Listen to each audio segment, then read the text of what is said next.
அன்பின் தெய்வம் இயேசுவில் பிரியமுள்ள மாதா தொலைக்காட்சி அன்பர்களே, உங்கள் அனைவருக்கும் வணக்கம். அன்றாட உணவு என்ற விவிலிய விளக்க பகிர்விற்கு உங்களை அன்போடு வரவேற்கின்றேன். இன்று சூசையப்பரின் அல்லது யோசேப்பின் பெருவிழாவாக இருக்கின்றது. இன்று மத்தேயு நற்செய்தியிலே யோசேப்பை பற்றி, சூசையப்பரை பற்றி மிகவும் விளக்கமாக நாம் வாசிக்கின்றோம். யோசேப்பு, அவருடைய தந்தையின் பெயர் யாக்கோபு. அவர் நேர்மையாளர். யோசேப்பு மரியாவிற்கு எந்த விதமான களங்களும் ஏற்பட்டுவிடக்கூடாது என்பதற்காக மறைவாக விலக்கிவிட திட்டமிட்டிருந்தார். மேலும் உறங்கும் பொழுது ஆண்டவரின் தூதர் சொன்னதை கேட்டு அவர் மீண்டும் அன்னை மரியாவை ஏற்றுக்கொண்டார். அவர் ஆண்டவருக்கு கீழ்ப்படியும் நபராக இருந்தார். மேலும் அதன் பிறகு இயேசுனுடைய பிறப்பிற்காக, ஆண்டவரின் பிறப்பிற்காக தயார் செய்து வந்தார். மேலும் இயேசுவிற்கு பாதுகாவலராக இருந்தார். அவர் அமைதியான உழைப்பாளி. மேலும் அவர் ஆழமான விசுவாசம் கொண்டவர், கீழ்ப்படிதல் உள்ளவர். இத்தகைய ஒவ்வொரு பண்பு நலன்களாக சூசையப்பருக்கு, புனித யோசேப்புக்கு நாம் சொல்லலாம். அதிலே உன்னதமான பண்பாக இருப்பது அவர் நேர்மையாளர். he is a just man. இரண்டாவது, கீழ்ப்படிதல் உள்ளவர்.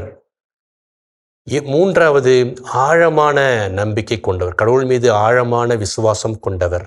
இந்த மூன்றை நாம் நமது வாழ்விலே கடைபிடிக்க கடமைப்பட்டிருக்கின்றோம். அவர் தற்போதைய காலங்களிலே அவரை உறங்கும் சூசையப்பர் என்று சொல்லுகின்றோம். அவர் சும்மா தூங்கவில்லை. அவர் கடவுளுடைய பிரசன்னத்தை உணர்ந்தவாறு உறங்குகின்றார். அதனால்தான் உறங்கும் பொழுதும் கூட கனவிலே கடவுளோடு பேசும் அந்த வரத்தை பெறுகின்றார். அவர் உறங்கும் போதும் கூட கடவுளிடம் பிரசன்னம், அவரோடு இருக்கும், அவரோடு பேசும், அவர் சொல்லுவதை கேட்கும் நபராக இருக்கின்றார். அவர் உறங்கும் சூசையப்பர் என்று சொல்லும் பொழுது கடவுளோடு சேர்ந்து பயணிக்கும் சூசையப்பர் என்று அவரை சொல்லலாம். அவர் கீழ்ப்படிதலுள்ள மற்றும் விசுவாசத்தில் ஆழமான நபர் என்று சொல்லுகின்றோமே, அதற்கு பல உதாரணங்களை விவிலியத்திலே நாம் வாசிக்கின்றோம்.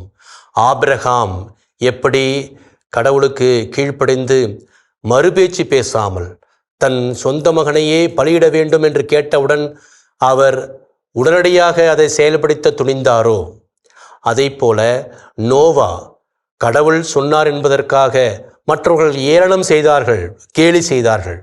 அதையெல்லாம் ஒரு பொருட்படுத்தாமல் அந்த பேழையை செய்த வண்ணம் அவர் இருந்தார்.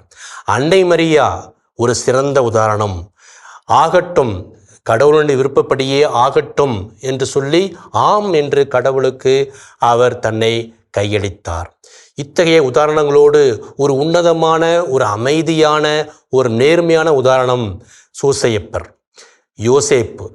இத்தகைய உதாரணங்கள் நம் வாழ்விலே இருக்கும் பொழுது நாம் விசுவாசத்திற்கு, இன்னும் இயேசுவோடு நெருங்குவதற்கு, கடவுளோடு நெருங்குவதற்கு இவர்களெல்லாம் நம் முன்மாதிரிகள்.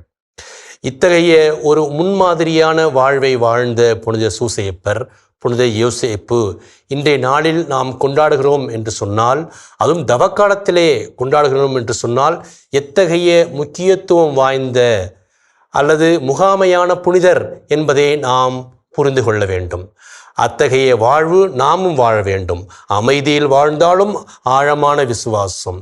அவர் அமைதியாக உழைத்தாலும் அவர் நேர்மையாளராக இருந்தார் என்பதை நமது வாழ்விலும் நாம் கடைபிடிக்க வேண்டும் என்று தவக்காலம் இன்றைய நாள் நமக்கு அழைப்பு விடுக்கின்றது. இயேசுவுக்கே புகழ், இயேசுவுக்கே நன்றி. மரியே வாழ்க.